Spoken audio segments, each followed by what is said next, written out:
Welcome back to the channel.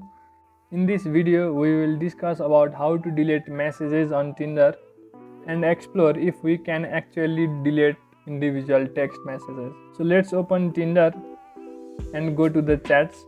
I don't have any chats in here since it's a dummy account.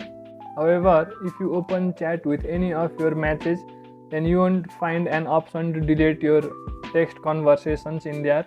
Individual text and messages won't be deleted. There is no feature to do so. So the only way to delete conversations on Tinder is to unmatch that specific persons. So by unmatching with the person, the profile, the match and the text conversations exchanged between the two will be deleted forever. Another method to delete conversation is to delete your account and recreate account.